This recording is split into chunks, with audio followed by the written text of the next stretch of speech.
আসসালামু আলাইকুম বন্ধুরা, welcome to Sabrina's blog. Cox's Bazar যাব আর সামুদ্রিক মাছ খাবো না তা কি হয় বলুন তো?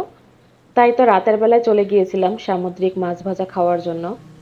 এখানে ছিল বিভিন্ন ধরনের সামুদ্রিক মাছ, অক্টোপাসও কিন্তু ছিল, টুনা, রূপচাঁদা, লইটা, সুরমা, কোরাল সহ আরো অনেক ধরনের সামুদ্রিক মাছ ছিল। সামুদ্রিক মাছ কিন্তু শরীরের জন্য প্রচুর উপকারী।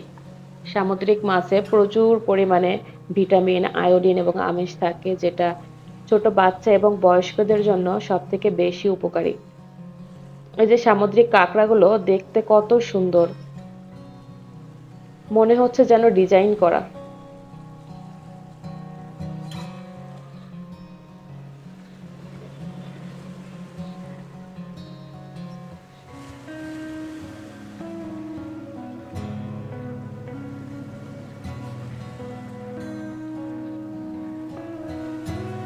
দাম কিন্তু তারা খুবই বেশি চায়, তবে একটু বার্গেনিং করলেই কমানো যায়। ছোট থেকে শুরু করে বড় সব ধরনের সামুদ্রিক মাছই এখানে ছিল। সারা রাত জেলেরা মাছ ধরে সকালবেলা নিয়ে আসে। এখান থেকে যারা মাছ বিক্রি করে তারা কিনে রাখে, আবার যারা সারাদিন মাছ ধরে তারাও সন্ধ্যাবেলা এখানে নিয়ে আসে। তারপরে তরতাজা মাছ বিক্রি করে থাকে। এগুলো খেতে প্রচুর সুস্বাদু।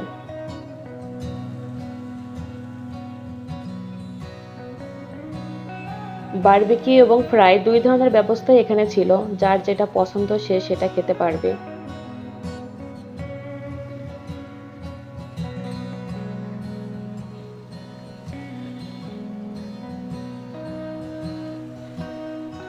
প্রচুর পরিমাণে টুরিস্ট মাছ ভাজা খাওয়ার জন্য আসছিল।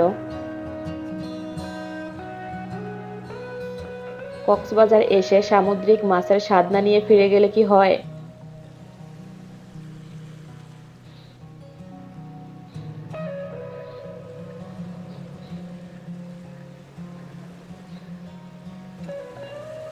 কাঁকড়াগুলো দেখতেই কিন্তু সব থেকে সুন্দর।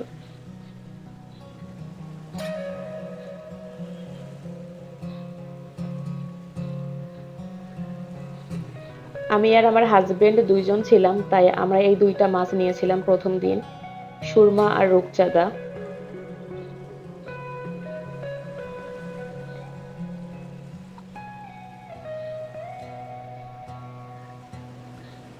এই যে এইখানটাতে মাছ কেটে পরিষ্কার করে ধুয়ে তারপরে ভাজা হয়।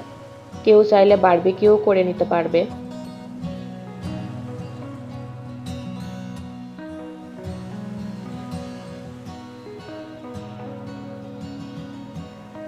বারবিকিউ মশলা।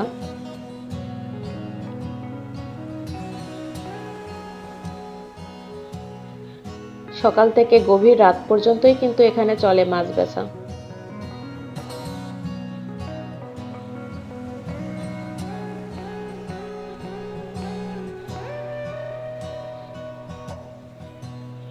আমাদের মাছ ভাজা হয়ে গেছে। এটা দেখতে যেমন সুন্দর লাগতেছে, খেতেও কিন্তু ছিল দারুণ। আজকের ভিডিওটা এ পর্যন্তই। সবাই ভালো থাকবেন, সুস্থ থাকবেন, আমার সাথে থাকবেন। আসসালামু আলাইকুম।